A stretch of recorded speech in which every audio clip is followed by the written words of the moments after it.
Hello les passionnés, j'espère que vous allez bien. On se retrouve aujourd'hui pour parler d'une licence qui me tient particulièrement à cœur, comme vous l'aurez vu.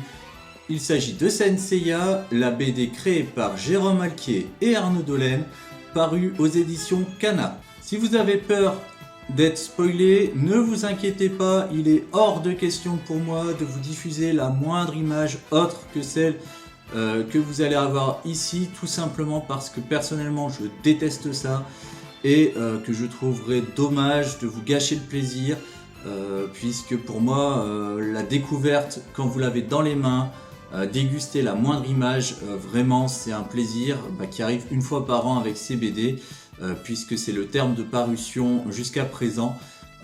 Voilà, donc je ne vais pas faire de spoil, je ne vous diffuserai pas d'autres images. Si vous voulez voir plus d'images avant de vous décider à acheter les tomes, n'hésitez pas à vous rendre sur le Facebook de Jérôme Alquier Illustration, vous trouverez le lien dans la description, et vous pouvez également vous rendre sur la page des éditions Kana. Alors cette BD, elle est créée donc par deux Français.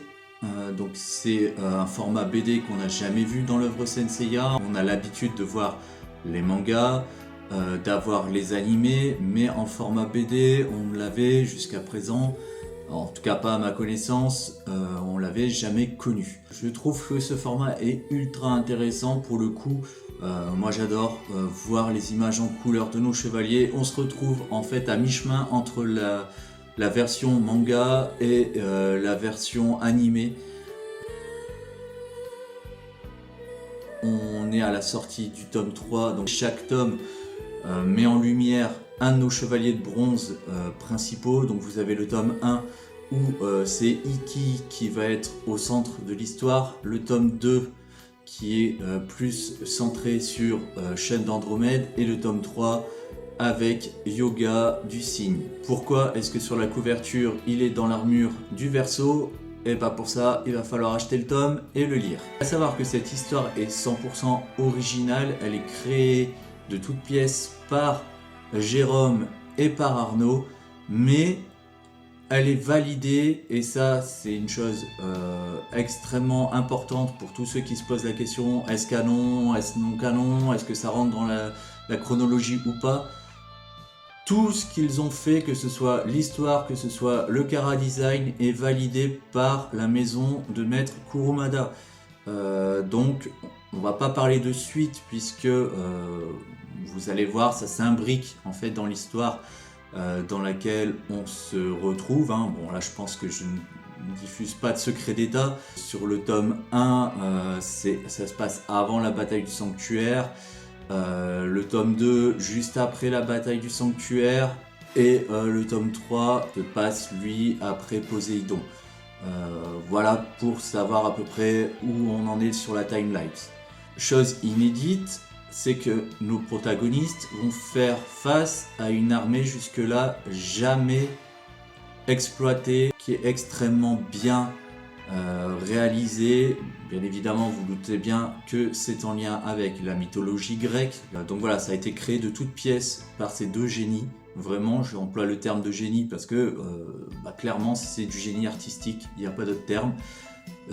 Voilà, je peux que vous conseiller de vous plonger dedans, vous n'allez pas regretter si vous êtes fan de la première heure comme de la dernière heure de Saint Seiya. Donc je ne fais pas référence au cadran de l'horloge. Ce que je veux dire par là, c'est que vous ayez découvert Saint Seiya par les premiers épisodes existants ou par les derniers, à savoir l'arc Hades, et que vous avez eu envie de vous plonger dans cette œuvre, vous n'allez pas être déçu.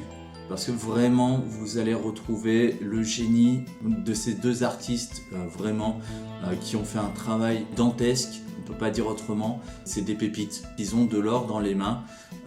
Que ce soit au niveau des illustrations ou au niveau scénario, ça tient extrêmement bien la route. L'armée que va affronter nos protagonistes, elle est divisée comme chaque armée, vous le savez bien si vous connaissez l'œuvre. Dans nos chevaliers d'Athéna, on retrouve les bronzes, les silver et les gold. Et là pour l'armée qu'ils vont affronter, c'est pareil. Et La division qui a été créée par les deux auteurs, franchement, c'est magnifique, c'est génial. L'idée est vraiment... c'est un régal. Vous allez voir, si vous ne le savez pas encore, vous allez le découvrir, c'est vraiment ultra intelligent. Moi, je trouve que cette façon de tourner l'armée des antagonistes, elle est vraiment géniale. Voilà, donc pour résumer, vous allez retrouver une histoire inédite. Elle va vous permettre d'approfondir l'œuvre que vous aimez déjà. Elle va aider également à lever le doute sur certaines petites incohérences. Des choses sur lesquelles vous vous êtes dit tiens, c'est bizarre, il y a quelque chose qui colle pas trop dans l'œuvre de Kurumada à ce niveau-là, je comprends pas trop. Il y a quelque chose qui est un peu bizarre. Et bien là, ça va vous permettre de rentrer dedans. Pour vous citer un exemple, sans vous révéler le dénouement, vous n'êtes jamais posé la question pourquoi quand nos chevaliers arrivent à la maison des poissons, il reste 1 heure sur l'horloge et que pendant cette heure-là, ils ont le temps de battre le chevalier du poisson, d'arriver jusqu'au grand pop, de le combattre plusieurs fois et encore de sauver Athéna. Et bien si vous vous posez cette question, vous n'aurez pas d'autre choix que de vous fournir cet homme pour découvrir la raison qui expliquera donc ce paradoxe temporel, on va dire.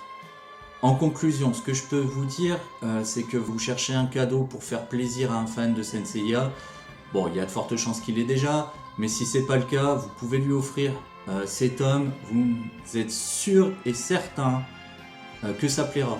Parce que vraiment, c'est juste du génie. C'est une œuvre d'une absolue nécessité pour n'importe quel amoureux de Saint Seiya. Donc vous retrouvez ici le tome 1 version classique et le tome 1 version collector. Dans l'édition collector, vous allez retrouver en plus des images plus grandes, tout un making of. Vous allez avoir tout ce qui est schéma d'armure. Donc les armures, je ne vais pas vous les montrer pour pas vous spoiler. Donc vous avez les schémas habituels qu'on peut retrouver, donc la version totem et la version portée par le chevalier. Vous allez avoir également des histoires exclusives sur le personnage, sur comment Arnaud et Jérôme ont travaillé pour l'écriture du tome et également pour concevoir les designs des différentes armures. Vous entrez en fait dans les coulisses de l'œuvre. Et vous retrouvez également une side story, c'est-à-dire que c'est une histoire dans l'histoire. La side story, c'est un petit bonus, ça va vous apprendre des choses différentes, des petites anecdotes, des choses qui n'ont pas été exploitées par Maître Kurumada jusque-là. Si vous avez la possibilité de mettre la différence, le tome classique est aux alentours de 15-20 €, le tome collector est à 35 €.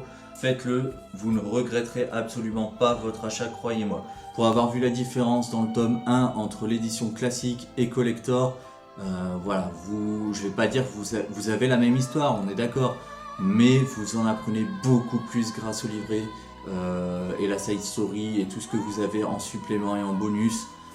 Vraiment, ça vaut le coup, n'hésitez pas, et l'objet d'autant plus collector qu'avec son fourreau, c'est juste magnifique.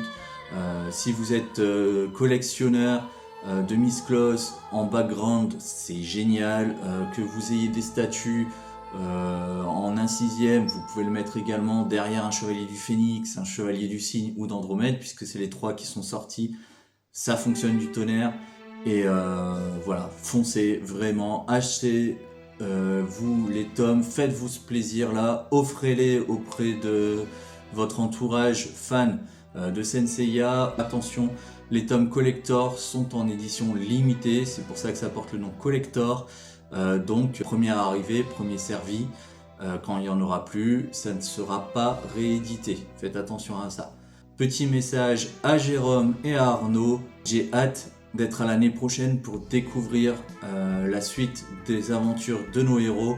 Et vraiment les gars, vous avez fait un travail magnifique et remarquable. Et pour ça, je vous remercie parce que vous faites vivre à nouveau cette légende.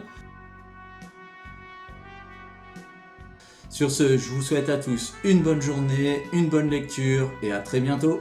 Ciao!